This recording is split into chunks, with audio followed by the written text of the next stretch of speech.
I was never the favorite. That title belonged to my brother, Ethan, the golden child, the one who could do no wrong. No matter how selfish he was, no matter how much he got away with, my parents adored him. And me? I was just there. An afterthought. A shadow in my own home. It had always been this way. Growing up, I learned quickly that my opinions didn't matter. My dreams weren't important. My feelings? They were either ignored or ridiculed. When Ethan failed a test, it was my fault for distracting him. When he lost a friend, I was probably the reason. When he broke something, I must have pushed him into it. And my parents? They believed him every single time. I tried to be the perfect daughter. I worked hard, got good grades, kept quiet when they insulted me. I never lashed out, never fought back. I thought maybe, just maybe, if I proved my worth, they'd finally love me like they loved him. But nothing changed. It all came crashing down the night they told me I had ruined their lives. It started with an argument. Well, they were arguing. I was just standing there, letting them yell. Ethan had flunked a class, and instead of taking responsibility, he blamed me again. I don't even know how. Maybe I stressed him out just by existing. "You've ruined our lives," he screamed. I barely had time to react before my mom echoed, "We'd be happier without you." That was it. The moment that broke me. I didn't cry. I didn't scream. I didn't beg for them to take it back. I just nodded. Then I turned around, walked to my room, grabbed a backpack, and packed whatever I could fit. They didn't stop me. They didn't even watch me leave. And just like that, I was gone.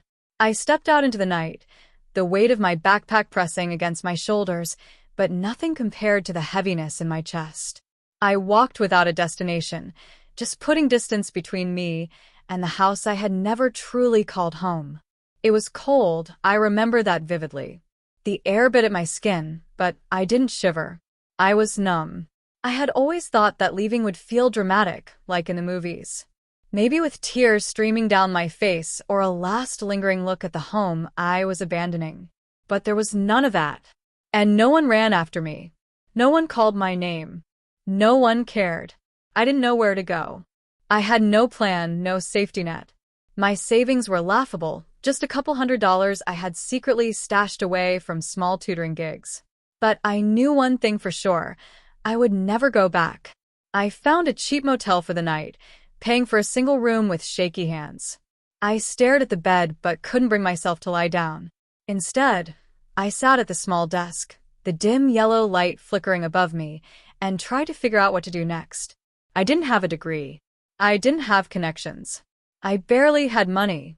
But I had one advantage. I had spent my entire life being ignored, underestimated. No one had ever handed me anything. If I was going to make it, I'd have to build something from nothing. I started with what I knew: studying. It sounded ridiculous at the time, but I was good at it. I had spent years excelling in school, tutoring other kids, helping people understand complex subjects. Maybe, just maybe, I could turn that into something. The next day, I walked into a small cafe, ordered the cheapest coffee on the menu, and used their free Wi-Fi to apply for every online tutoring gig I could find. I set my rates low, just enough to get people to notice me. At first, it was barely enough to survive. I lived off instant noodles and dollar store groceries. I rented a room in a shared apartment with 3 strangers who barely acknowledged my existence. But it was still better than where I had come from. Because every day, I woke up knowing that no one would scream at me, no one would blame me for their failures, no one would tell me I was ruining their lives. And that was enough. The months passed. My tutoring gigs grew. 1 client turned into 3. 3 turned into 10. Soon I was making enough to move into a tiny studio apartment, barely more than a box, but it was mine. And yet, through all of it, my family never called. Not once. Not on my birthday. Not on holidays. Not even to check if I was alive. It hurt in the way old wounds do, deep, silent, lingering. But I told myself it was fine. If they didn't care, then neither did I. A year into my new life, things changed. I had built up a reputation as a tutor specializing in college entrance exams. I had students from all over the country reaching out to me, desperate for help. But I was still trading time for money, and I knew that wasn't sustainable. That's when I got an idea. What if I turn my lessons into something bigger? Something scalable? I spent months studying digital marketing, watching hours of free YouTube content, reading every article I could find. Then I started creating my own online course, the Ultimate SAT Prep Guide.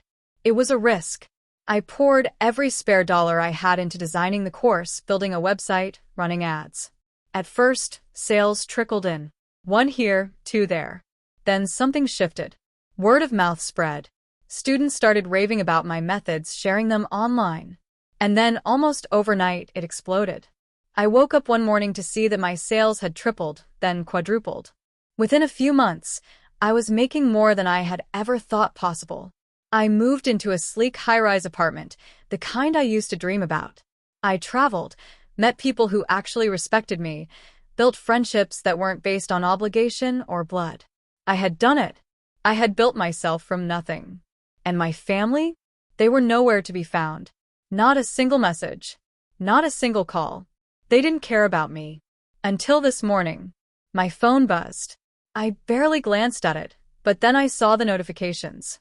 Mom, 6 missed calls. Ethan, 8 missed calls. I stared at the screen, heart pounding. After all this time, after they had made it so clear they never wanted me, I let out a slow breath. I had changed. I wasn't the weak, desperate girl they had pushed out of their lives. I wasn't their punching bag anymore. Whatever they wanted, it wasn't going to be an apology. And I had no intention of making it easy for them. I sat there, staring at the screen for what felt like hours, but in reality, it was only a few minutes. My mind raced. What could they possibly want after all this time? Mom had never once apologized for how she treated me. She had never admitted how she constantly chose Ethan over me. And Ethan? He hadn't even cared to notice I was gone until now. But now, after everything, they wanted me. I finally decided to pick up. It was almost surreal, hearing her voice after so long. "Hello," I said, keeping my voice neutral. "Sweetie, please, we need to talk." Mom's voice trembled. "Sweetie." After everything. She hadn't called me that in years. The fake tenderness stung. "What's going on?" I asked, not hiding my disbelief. There was a long pause. We've fallen on hard times," Mom continued, her voice cracking. "Ethan, he's been having trouble at school again, and with everything going on, we just don't have enough. We need your help." I bit my lip, feeling a strange mix of satisfaction and rage bubbling up inside me. This is why they were calling me now. "What kind of help?" I asked, keeping my tone calm. "We need money," she blurted out. "Ethan's tuition is due, and we have bills we can pay." I know we've never been there for you, but please, we're struggling. We need you to help us. We know it's a lot to ask, but please, we've tried everything." I could hear her sniffle. Maybe it was genuine. Or maybe it was just guilt trying to worm its way back in. "Please," she repeated. "We need you back. We need your support." The words hung in the air. My support. The same support they had rejected for years. I closed my eyes for a moment, trying to control the rush of emotions threatening to choke me. How could they think this was okay? It was the first time in a long time that I felt something other than indifference. It was laughable. "You're serious?" I said, a bitter laugh escaping my lips. "You really think I'll come back and help you after everything?" There was a pause, followed by my mom's desperate voice. "Please don't do this. We know we messed up, but we're your family. You can't just leave us like this. You never cared about me when I needed you." I shot back, my voice trembling with suppressed anger. "You were too busy with your golden child. You let me disappear. You told me you'd be better off without me." I paused, feeling the rage bubble up in my chest. But I held it in check. I wasn't going to let them see how much they had hurt me. I wasn't going to let them twist this back on me. "I don't owe you anything," I said, every word sharp as glass. Another long pause. Then Ethan's voice came through next, sounding frantic and panicked. I know I was horrible to you, but I need your help. I messed up, okay? I didn't mean it. I've been trying to fix things, but I don't know what to do anymore." I almost laughed. Fix things? How do you fix years of pain? I don't want your apologies, I said coldly. And I don't owe you my money or my help. You can figure it out just like I did. But please, Ethan's voice wavered, but I cut him off. No. You should have thought about this before you kicked me out of your lives. I could feel my heart racing as I hung up the phone. But the adrenaline wasn't just from anger. It was from the satisfaction. The satisfaction of knowing that they needed me. After years of silence, of pretending I didn't exist, they needed me. I stood up, pacing the room, letting the reality of the situation sink in. They weren't calling to apologize. They weren't calling because they missed me. They were calling because they needed me to fix their mess. And now that they were struggling, they realized what they had thrown away. But it didn't matter to me. They didn't deserve me anymore. I was done. But deep down, a part of me wanted to make them beg a little longer. Make them squirm. The phone buzzed again. I glanced at the screen. It was Mom again, the same pleading tone in her message. Please, I know we can't undo the past, but we need you. I grinned. They had no idea what they were getting themselves into. The phone buzzed again, the screen lighting up with a new message from my mom. Please, I'm begging you. We don't know where else to turn. I stared at the message, my finger hovering over the screen. Part of me wanted to ignore it entirely. After all, hadn't I already given them my answer? But there was something about that desperation in her tone that made me hesitate for a moment. I shook my head. No. I wasn't going to soften. I wasn't going to be the one to make their lives better again. The thing is, I had built something for myself. My empire, so to speak. My success wasn't just about the money. It was about the power to decide who got to be a part of my life. And my family didn't deserve that privilege anymore. I set the phone down, walked to the window, and looked out at the city. From this vantage point, everything felt so distant, so small. The struggles of my old life felt like they belonged to someone else. I wasn't that person anymore. I wasn't their burden. Yet the messages kept coming. I took a breath. I wasn't going to give in. I wasn't going to let them manipulate me with their guilt. And yet, deep down, there was a flicker of something. Maybe it was pity. Maybe curiosity. Maybe something darker. But I resisted. The next morning, I woke up to the sound of my phone vibrating on the nightstand again. A quick glance at the screen told me it was from Ethan this time. I hesitated. Should I even bother reading this? But my thumb swiped across the screen before I could think about it too long. The message came in. I know I can't change the past, but I've been trying so hard to get into college. They rejected me, and now Mom's saying that if we don't get the money for the retake, I'll never make it. Please, please, I'm so sorry. I felt a pang of something unfamiliar. Not sympathy. Not guilt. But something that made me pause. Was this genuine? Was this really Ethan begging me? Or was he just playing his part? I took a deep breath, my hand shaking as I typed my response. You never cared when I needed you. Why should I care now? I hit send, and the weight that settled in my chest felt heavier than I expected. There was a part of me that felt cold, detached, a protective armor I had built over the years. But another part of me, it wanted to believe him. But I couldn't. As the day went on, I continued working, but every time I glanced at my phone, there were more notifications. Calls. Texts. Voicemails. They were relentless. I could feel their desperation creeping through the screen, through the words. They were starting to crumble under the weight of their own choices. But what did they expect from me? They had made their bed. They had chosen their path. Now, it was time for them to face the consequences. But then, at 7 p.m., I saw something that made my heart skip a beat. A message from Mom. I need to talk to you. This isn't just about money. I know I messed up. We messed up. But I'm asking you, as a mother, to come home. I need you. We need you. Please, don't leave us like this. I stared at the message, my thumb hovering over the keyboard.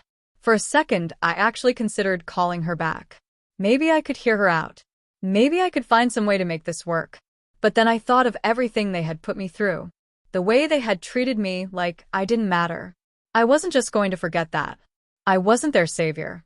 With a deep exhale, I typed, "You had your chance. I'm done." I hit send, and something inside me cracked. I knew I had made the right choice. But at the same time, there was a lingering ache in my chest. Because deep down, I couldn't help but wonder, what if this was their last cry for help? What if they really were suffering? But in the end, I had learned one thing. I couldn't fix them. They were beyond saving. And if they wanted anything from me, it had to be on my terms. I set my phone down and tried to forget about them. But the next evening, as I was sitting in my living room, scrolling through my phone, I heard a knock at the door. A sharp, quick rap, followed by a pause. I looked up a little confused. Who could that be? I stood up and walked over to the door, the hairs on the back of my neck standing on end. Something didn't feel right. Peering through the peephole, my stomach dropped. There they were. Mom, Dad, and Ethan, standing on my doorstep, looking like they hadn't slept in days. Their faces were tired, drawn, and pale. But it wasn't just their appearance that made my pulse quicken. It was the fact that they had shown up here, uninvited. I froze for a moment, unsure of what to do. Part of me wanted to ignore them, to turn around and walk away, pretending I hadn't seen them. But the rage I had been bottling up came surging forward. I wasn't about to let them invade my space after everything they'd done. I opened the door just enough to see them fully, my heart hammering in my chest. "What are you doing here?" I asked, my voice low but shaking with anger. Mom stepped forward first, her eyes wide with desperation. "Please, please, just hear us out," she pleaded, her voice trembling. I stared at her. The same woman who had told me she'd be better off without me, who had shoved me aside time and time again. And now she was standing on my doorstep, asking for help. "What the hell are you doing here?" I repeated, my tone rising. "You think just because you show up at my door, I'm going to take you back? You think I'm going to forget everything you've done?"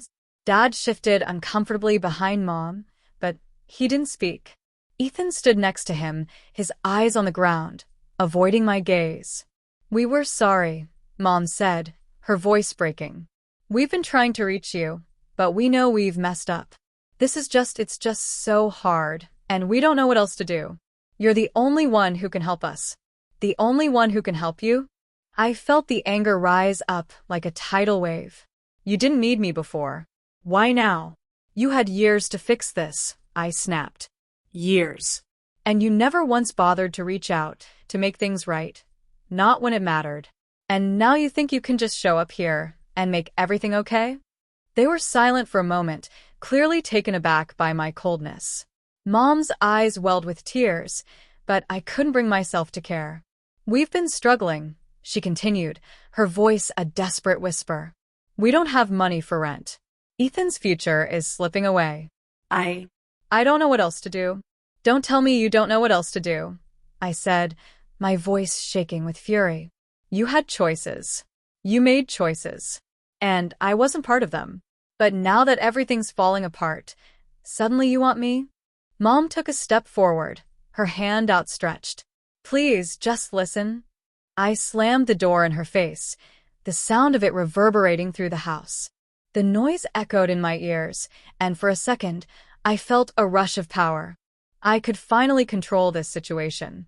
But as I stood there, my hand resting on the door handle, something nagged at me. Something twisted in my gut. It wasn't guilt. It was something worse. It was the realization that they had come here to me because they had nowhere else to turn. And they had shown up not because they wanted to fix our relationship, not because they were truly sorry, but because they needed me. And I hated it. They didn't deserve me. But the anger wasn't the only thing I felt. There was a part of me that wanted to hurt them, to let them see just how badly they had messed up, to make them feel the weight of their own actions. And the fact that they thought they could just show up on my doorstep, it made me angrier than anything else. I walked away from the door, leaving them standing on the other side. But they didn't leave. I could hear them talking outside. Mom was pleading. Ethan was crying. Dad was trying to comfort them. I couldn't stand it anymore. The anger inside me was overwhelming, and I knew that if I didn't do something, I would regret it. So I opened the door again. There they were, standing there, still waiting. The desperation was written all over their faces. Mom's eyes were red from crying. Ethan's head hung low in shame. And Dad, he looked defeated, like a man who had lost everything and didn't know how to get it back. For a moment, I just stood there, taking in the sight of them. The family that had hurt me, the family that had made me feel worthless, invisible. And now they were here, asking for help. But what did I owe them? Nothing. I took a deep breath, and then, without a word, I looked at them one last time. No, I said, my voice cold and hard. You don't get to come here and expect forgiveness just because you're struggling now. The words came out like a knife, slicing through the tension. I didn't feel an ounce of regret as I said them. They deserved to hear the truth. You had years to fix this, I continued, my voice steady but firm.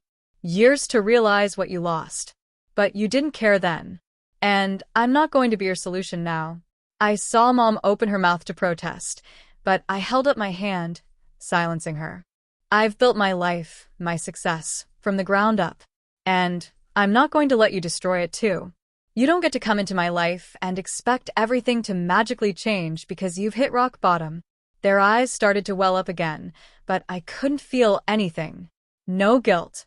No remorse. Just a quiet satisfaction in knowing I was finally putting myself first. Go, I said simply, my voice unwavering. Fix your own mess. I'm done. I closed the door for the last time. Weeks passed, and I kept living my life. My business grew. My network expanded. And I felt more alive than ever. I had become the person I'd always wanted to be, the person who didn't have to apologize for their success, the person who had learned to let go of the toxic parts of their past. I never heard from them again. Not even a message. Not even a call. And you know what? That was fine. It was a quiet peace I hadn't realized I'd been craving. And as time went on, I came to understand something important. The people who hurt you, the people who abandoned you, are not the ones you should be looking to for validation. You're the one who matters. You're the one who gets to decide your future. And in the end, I had learned one very simple truth. You can't keep giving to people who never gave you anything back.